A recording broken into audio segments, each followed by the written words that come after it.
Selamat datang kembali di Laskar Film Channel, tempatnya alur cerita film. Film kali ini menceritakan tentang seorang yakuza legendaris, dan paling ditakuti bernama Tatsu. Di setiap pertarungan dia tidak pernah terkalahkan, oleh karena itu dia dijuluki sebagai Immortal Dragon. Dia memilih untuk menghilang dari kehidupannya yang kelam, dan menjadi bapak rumah tangga. Setiap hari, dia yang selalu mengurusi urusan rumah tangga. Seperti berbelanja, membersihkan rumah, dan juga memasak. Istrinya yang bernama Miku, bekerja sebagai pekerja kantoran. Dan dia jugalah, yang menjadi tulang punggung keluarga tersebut. Selain itu, mereka berdua tinggal bersama Himawari, seorang anak perempuan yang masih bersekolah. Setiap pagi, Tatsu selalu membuatkan bekal untuk mereka berdua sebelum berangkat. Sebulan sekali, dia bersama temannya yang bernama Masaru, berkeliling komplek untuk meminta iuran warga. Uang itu digunakan untuk operasional jaga malam, anggaran festival bulanan, dan juga perawatan taman. Karena mukanya seram, semua warga yang didatangi langsung ketakutan. Melihat adanya sebuah bangunan baru, dengan percaya diri Tatsu ingin meminta iuran di sana. Ternyata, penghuni bangunan tersebut tidak kalah seram dengan Tatsu. Pemilik bangunan tersebut bernama Kondo, yang ternyata adalah seorang yakuza. Awalnya bos Kondo tidak mengenal, bahwa orang di depannya adalah mantan yakuza yang ditakuti. Mamma mia! Namun setelah sadar, nyalinya langsung menghilang. Bos Kondo menceritakan pada anak buahnya, pertemuan pertama kalinya dengan Tatsu. Ketika pertemuan dengan beberapa yakuza besar di Jepang, dia terpeleset di lantai kayu, ketika Tatsu sedang memperbaikinya. Tak pandang bulu, Tatsu pun langsung memarahinya. Hal itu membuatnya ketakutan setengah mati. Bos Kondo mengira, Tatsu kembali datang padanya untuk balas dendam. Masaru yang merasa curiga, memberitahukan kedatangan orang baru tersebut, kepada bos yakuza di daerah ini. Bos tersebut bernama Eguchi, yang dulunya juga atasan dari Tatsu. Dia memiliki istri yang juga seorang yakuza, bernama Hibari.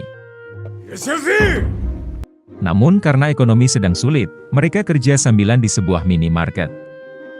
Dan dengan terpaksa, urusan dengan yakuza baru tersebut ditunda dahulu. Di tempat lain, Tatsu dan keluarganya berencana ingin membuang hamster miliknya. Namun dia tidak tega, apabila membuangnya begitu saja di jalan. Oleh karena itu, dia berencana mencarikan orang yang mau merawatnya. Polisi yang sedang patroli, mencurigai gelagat Tatsu. Dia mengira Tatsu membawa sebuah pistol. Karena tidak mau hamsternya diketahui banyak orang, Tatsu kemudian berlari ke dalam gedung milik yakuza baru itu, untuk menghindarinya. Namun anak buah bos Kondo mengira, bahwa Tatsu ingin menyerang bosnya. Perkelahian pun tidak dapat dihindari. Dan tentu saja, Tatsu dengan mudah mengalahkannya. Dia kemudian melompat dari jendela, untuk menghindari polisi yang mengejarnya. Yang awalnya dikejar oleh satu orang polisi saja, sampai dikejar oleh satu pasukan. Warga yang sudah mengenal baik Tatsu, memberitahukan kejadian tersebut kepada teman-temannya. Dengan cepat mereka ingin menyelamatkan Tatsu, namun Masaru malah ditabraknya. Karena sudah terpojok, terpaksa Tatsu mengeluarkan sesuatu di dalam sakunya. Polisi mengira bahwa itu adalah pistol, namun ternyata yang dibawa adalah hamster. Untuk menyelamatkan polisi tersebut dari rasa malu, dia bersedia memeliharanya. Malam harinya, Miku melihat Tatsu yang tampak letih. Karena itu, dia berinisiatif memasak sesuatu untuk makan malam mereka. Yang ternyata, rasanya sungguh tidak karuan. Sambil makan, mereka membahas tempat liburan di musim panas berikutnya. Namun Tatsu yang seorang mantan yakuza, sudah membayangkan hal-hal buruk yang akan terjadi.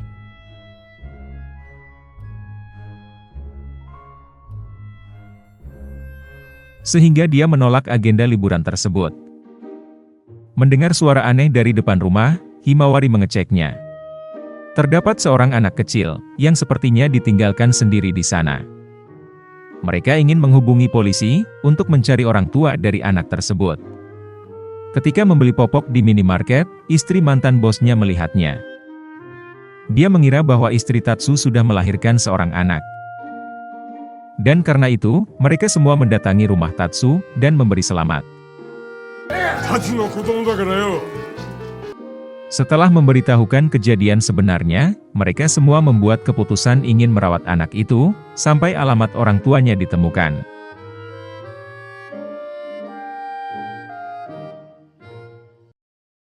Tatsu nampak lebih senang, setelah mendapatkan anggota keluarga baru.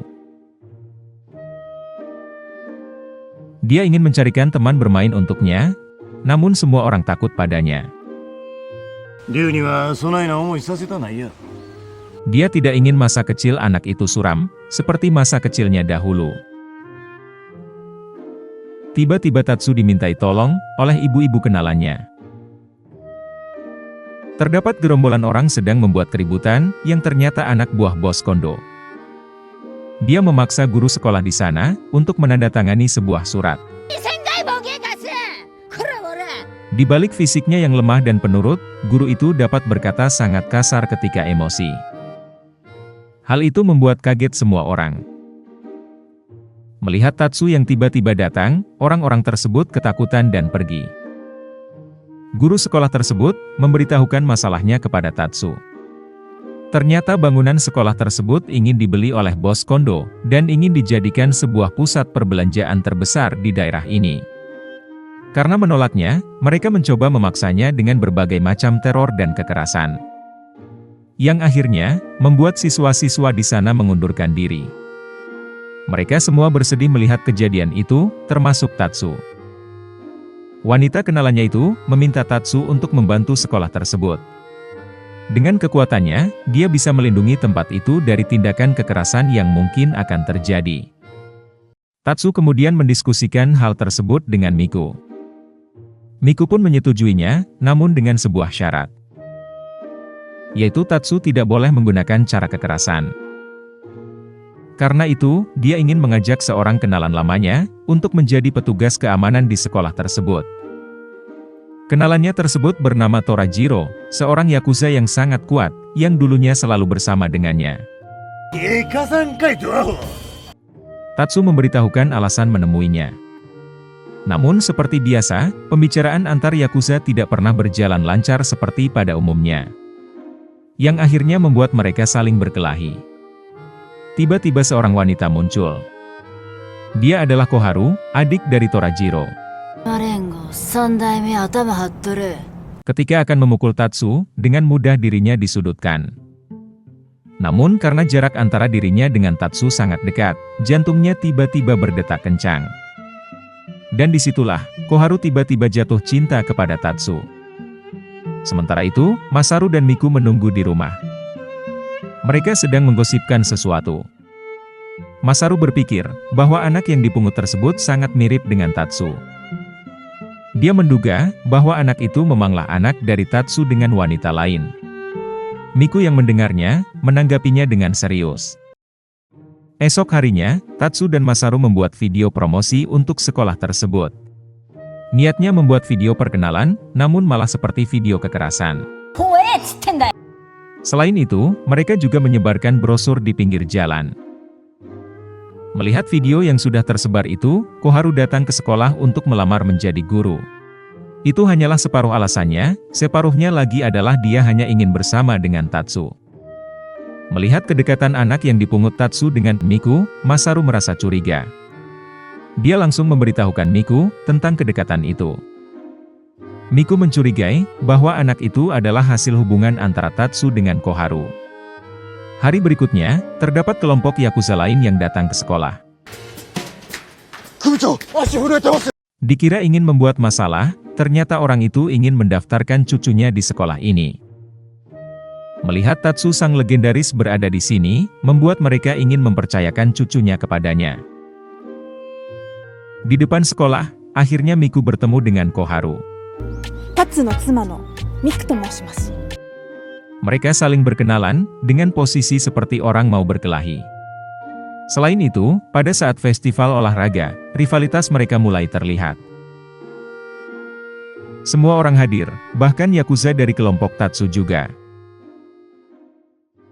Para wanita berlomba, saling mendapatkan ikat kepala musuhnya. Dengan kekuatan penuh, mereka mengeluarkan jurus tersembunyinya.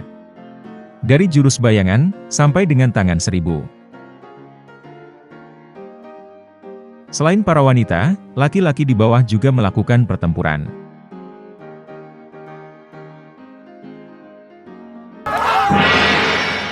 Dan akhirnya, Miku yang menjadi pemenangnya. Dan untuk lomba anak-anak, hanya 2 orang yang menghadirinya. Meskipun begitu, mereka melakukannya dengan semangat. Tampak sekali raut wajah bahagia dari semua orang di sana. Di lain tempat, bos Kondo yang melihat sekolah tersebut masih berjalan, menjadi sangat marah. Kemudian dia bersama dengan anak buahnya, mendatangi sekolah tersebut. Mengira Tatsu sudah mengingatnya, ternyata dia benar-benar lupa dengan Kondo. Karena suasana semakin panas, Koharu tiba-tiba memukul bos Kondo. Mereka pun memperingatkan Tatsu dan lainnya, bahwa mereka akan membalas perbuatan ini. Kemudian mereka pergi dari sana. Semakin hari, murid yang kembali semakin bertambah banyak. Guru itu mengucapkan terima kasih atas bantuan Tatsu selama ini. Sebaliknya, Tatsu juga merasa senang bisa berada di sini. Dia merasakan kehangatan sebuah keluarga yang dahulu dia tidak pernah rasakan. Miku pun ikut senang melihat Tatsu merasa bahagia. Semua itu berkat kehadiran anak yang mereka pungut tersebut. Pagi harinya, Miku ingin berbicara dengan Koharu. Dia masih mengira bahwa anak itu adalah anak dari Koharu. Karena pembicaraan semakin aneh, Koharu memberitahukan bahwa dia bukanlah ibu dari anak itu. Di sana Miku terkaget dan merasa malu atas kesalahpahaman tersebut. Tiba-tiba, terdapat truk yang menabrak pagar depan sekolah. Dan tiba-tiba juga, terdapat mobil hitam yang menculik Himawari dan anak kecil tersebut.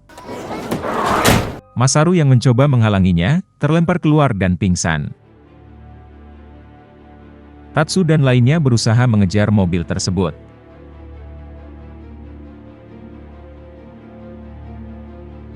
Dengan nekat, Tatsu mencoba melompat ke mobil si penculik.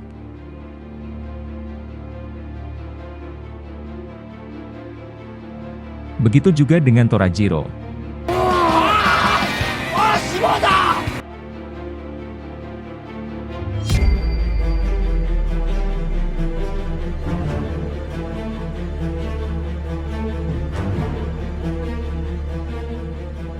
Setelah pengejaran yang begitu sengit, akhirnya mereka bisa menghentikan penculik tersebut.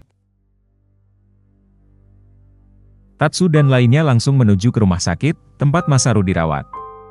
Dia masih pingsan, karena mengalami luka serius di kepalanya.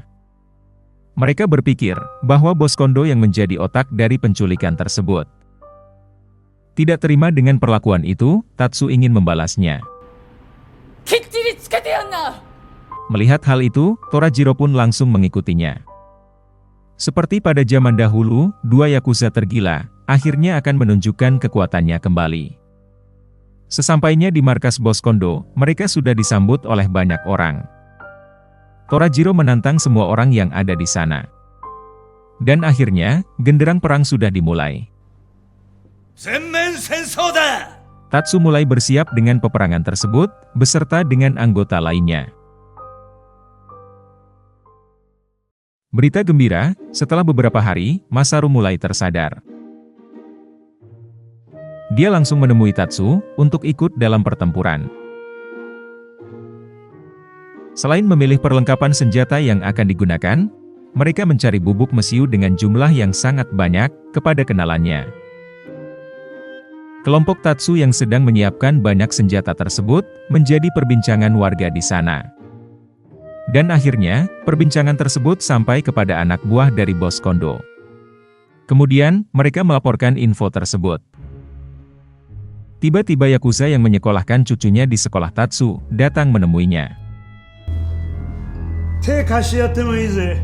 Dia ingin bergabung dengan pihak bos Kondo. Alasannya adalah, dia juga ingin membalas dendam atas perlakuan Tatsu pada zaman dahulu. Musuh dari musuhku adalah temanku. Oleh karena itu, dengan senang hati bos Kondo menerimanya. Hari yang ditentukan sudah tiba. Sebelum pergi, Miku mendoakan agar Tatsu dapat kembali dengan selamat. Dengan pakaian serba hitam, kelompok bos Kondo berjalan mendatangi kelompok Tatsu. Namun tiba-tiba terdengar suara, yang mereka kira adalah tembakan dari senapan. Ternyata suara tersebut adalah suara kembang api, yang dinyalakan oleh kelompok Tatsu. Sungguh tidak disangka, ternyata yang di depan mereka adalah orang-orang yang sedang mengadakan sebuah festival. Dan yang membuat acara tersebut adalah Tatsu. Bubuk mesiu yang dikira untuk membuat sebuah bom, ternyata adalah bubuk mesiu petasan untuk kembang api. Dan ternyata, Yakuza yang bergabung dengan bos Kondo adalah mata-mata. Dia bergabung, hanya untuk mengumpulkan bukti kejahatan dari bos Kondo. Polisi yang berada di sana, kemudian menginstruksikan untuk menangkapnya. Karena sudah sangat marah, bos Kondo langsung memulai peperangan.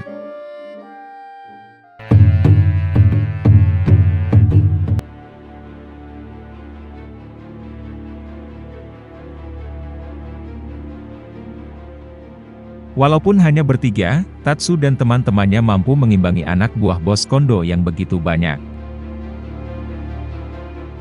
Koharu yang datang terlambat, langsung bergabung dalam pertempuran. Dan karena itu, kekuatan tempur kelompok Tatsu sekarang lebih unggul. Melihat anak buahnya tidak berdaya, bos Kondo turun tangan.